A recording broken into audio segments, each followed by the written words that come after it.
जय हिंद, नमस्कार। कैसे हैं आप सब लोग? उम्मीद है आप लोग बढ़िया होंगे, मस्त होंगे। तो चलिए शुरू करते हैं आज की क्लास, जो क्लास 9th अध्याय 5 यूक्लिड की ज्यामिति का परिचय है। इसकी प्रश्नावली को करने से पहले सबसे पहले इसका परिचय जानना बहुत ही ज़रूरी है। तो देखिए, यूक्लिड की ज्यामिति का परिचय। ज्यामिति यूनानी भाषा का शब्द है जो दो शब्दों से मिलकर बना है, जियो और मेट्रिन। जियो का अर्थ होता है पृथ्वी या भूमि और मेट्रिन का अर्थ होता है मापना।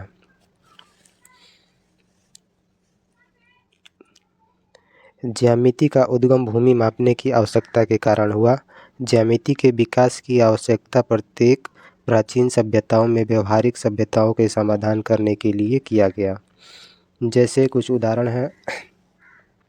मिस्रवासियों के द्वारा ज्यामिति ज्ञान का उपयोग अन्न भंडार के आयतन निकालने तथा नहरों और पिरामिडों के निर्माण में किया गया। जैसे कि गांवों में अनाज को रखने के लिए अन्न भंडार का निर्माण किया जाता है और उसके निर्माण के लिए ज्यामिति का ज्ञान होना बहुत ही आवश्यक है। अगला पॉइंट है, सिंधु घाटी सभ्यता में ज्यामिति का प्रचुर मात्रा में उपयोग किया। हड़प्पा और मोहनजोदड़ो की खुदाई से यह पता लगा कि वहाँ की सड़कें परस्पर समांतर होती थी और भूमिगत नालियों की व्यवस्था थी। नेक्स्ट पॉइंट है, ज्यामिति का विकास और अनुप्रयोग विश्व के सभी स्थानों पर होता है। जैसे एक पॉइंट है अविगृहित। अविगृहित ऐसा कथन होते हैं जो स्वयं सिद्ध होते हैं, अर्थात हम अंतर्ज्ञान से समझ सकते हैं। जैसे वे वस्तुएं जो एक ही वस्तु के बराबर हैं तो वे वस्तुएं एक दूसरे के बराबर होती हैं। ए बराबर बी और बी बराबर सी हो तो ए और बी भी आपस में बराबर होंगे।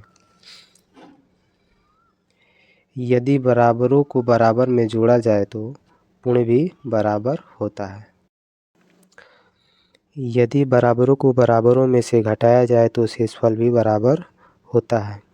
नेक्स्ट पॉइंट है, पूर्ण अपने भाग से बड़ा होता है। जो पूरा होता है वो अपने भाग से हमेशा ही बड़ा होता है।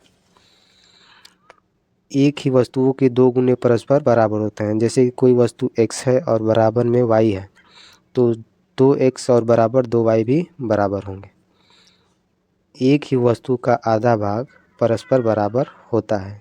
कोई वस्तु पूरी है, उसका एक आधा भाग और दूसरा आधा भाग भी आपस में बराबर होगा। तो ये कुछ पॉइंट थे जिसको जानना बहुत ज़रूरी था, जिसकी सहायता से हम प्रश्नावलियों को हल करेंगे। तो मिलते हैं अगले वीडियो में 5.1 प्रश्नावली के साथ।